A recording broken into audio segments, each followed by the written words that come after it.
ಸ್ನೇಹಿತರೆ, ಈಗಾಗಲೇ ನಾನು ನಾಳೆ ಸಂಕಷ್ಟ ಚತುರ್ಥಿ ಆಚರಣೆ ಅಂದರೆ ಅಂಗಾರಿಕಾ ಸಂಕಷ್ಟ ಚತುರ್ಥಿ ದಿವಸ ಯಾವ ರೀತಿ ಪೂಜೆಯನ್ನು ಮಾಡಬೇಕು ಪೂರ್ಣ ವಿವರವಾಗಿ ತಿಳಿಸ್ಕೊಟ್ಟೀನಿ. ಈಗ ಯಾವ ರೀತಿ ಮುಡುಪನ್ನು ಕಟ್ಟಬೇಕು, ಒಂದು ವಿಶೇಷವಾದ ಸ್ತೋತ್ರದ ಹೇಳ್ಕೊಡ್ತೀನಿ ಅಂತ ಕೂಡ ಹೇಳಿದೆ. ಈಗ ಹೇಳ್ಕೊಡೋಕ್ಕಿಂತ ಮುಂಚೆ ಕೆಲವರು ಪ್ರಶ್ನೆಯನ್ನು ಕೇಳಿರಿ, ಆ ಪ್ರಶ್ನೆಗೆ ಉತ್ತರವನ್ನು ಕೊಡ್ತೀನಿ.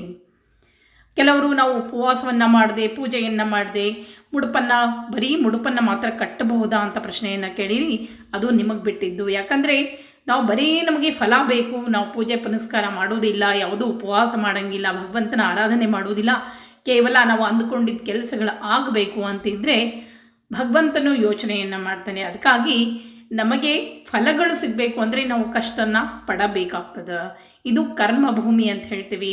ಕರ್ಮ ಮಾಡದೆ ಅಂದರೆ ಬಿತ್ತದೆ, ಇದನ್ನು ಮಾಡದೆ, ಕಷ್ಟವನ್ನು ಪಡೆದೆ ಭೂಮಿ ಕೂಡ ನಮಗೆ ಬೆಳೆಯನ್ನು ಕೊಡುವುದಿಲ್ಲ. ಅದಕ್ಕಾಗಿ ನಾವು ಫಲವನ್ನು ಪಡ್ಕೊಳ್ಬೇಕು ಅಂದರೆ ಸ್ವಲ್ಪನಾದರೂ ಕಷ್ಟಪಡಲೇಬೇಕು. ಒಂದು ದಿವಸ ಉಪವಾಸ ಮಾಡಿ, ಒಂದು ಹೊತ್ತು ಉಪವಾಸ ಮಾಡಿ, ರಾತ್ರಿ ಊಟ ಮಾಡಲಿಕ್ಕೆ ಬರ್ತದೆ. ಚಂದ್ರೋದಯ ನಂತರ ಎಲ್ಲರೂ ಊಟ ಮಾಡಬೇಕು ಅಂತ ಕೂಡ ಹೇಳೇನಿ.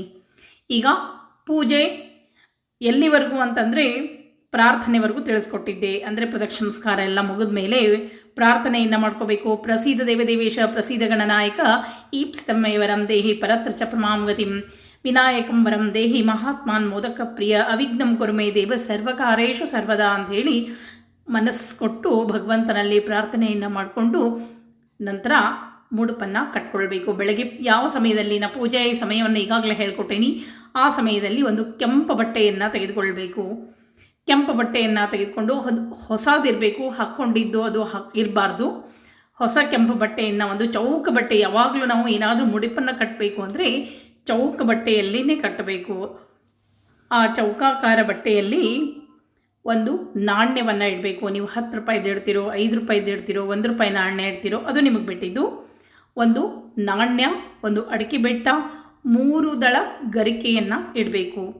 ಅದನ್ನು ದೇವರ ಮುಂದೆ ಇಟ್ಕೊಳ್ಬೇಕು. ಫಸ್ಟು ಇಟ್ಕೊಂಡು ಆಮೇಲೆ ಆ ಬಟ್ಟೆಯಲ್ಲಿ ಹಾಕಿ ಕಟ್ಟಬೇಕಾದ್ರೆ ಓಂ ಗಂಗಣಪತಯೇ ನಮಃ ಉತ್ಪನ್ನಂಚ ಸಮಸ್ತ ದುಃಖ ದುರಿತಂ ಉಚ್ಚಾಟನೋತ್ಪಾದಕಂ ವಂದೇ ಅಭಿಷ್ಟಗಣಾಧಿಪಂ ಭಯಹರಂ ವಿಘ್ನೋಘನಾಶಂ ಪರಂ ದುಷ್ಟಗ್ರಹ ದೋಷಿ ನಿವಾರಯ ದುಃಖಹರ ಹರ ವ್ಯಾಧಿನಾಶಯ ಸಮಸ್ತ ಸಂಪನ್ನ ಸಮೃದ್ಧಿ ಕುರು ಶ್ರೀಮನ್ ಮಹಾಗಣಪತಯೇ ನಮಃ ಅಂತ ಹೇಳಿ ಅದಕ್ಕೆ ನೀವು 3 ಗಂಟನ್ನು ಹಾಕಬೇಕು.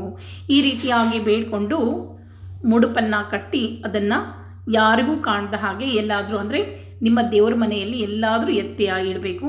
ನಂತರ ನಿಮ್ಮ ಇಷ್ಟಾರ್ಥ ಸಿದ್ಧಿ ಆದಮೇಲೆ ಅದನ್ನು ಹರಿಯುವ ನದಿಯಲ್ಲಿ ಬಿಟ್ಬಿಡಬೇಕು. ಈ ರೀತಿಯಾಗಿ ಸಂಕಷ್ಟ ಚತುರ್ಥಿ ಅಕಸ್ಮಾತ್ ಕೆಲವರು ಹೇಳಿರ್ತೀರಿ, ಹೋದ ವರ್ಷ ನಮಗೆ ಕಟ್ಟಿದ್ದು ಈ ಸಲ ನಮಗೆ ಆಗಲಿಲ್ಲ.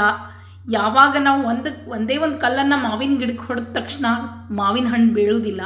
ಅದಕ್ಕೆ ನಾವು ಬೇಕು ಅಂದರೆ ಇನ್ನೂ ಒಂದು 4 ಸಲ ನಾವು ಪ್ರಯತ್ನ ಮಾಡಲೇಬೇಕಾಗ್ತದೆ. ಅದೇ ರೀತಿಯಾಗಿ ಭಗವಂತನಲ್ಲಿ ನಾವು ಪ್ರಯತ್ನ ಪಡಲೇಬೇಕು. ಕೇಳೋದು ಭಗವಂತನಲ್ಲಿ, ಕೊಡೋದು ಬಿಡೋದು ಅವನಿಗೆ ಬಿಟ್ಟಿದ್ದು.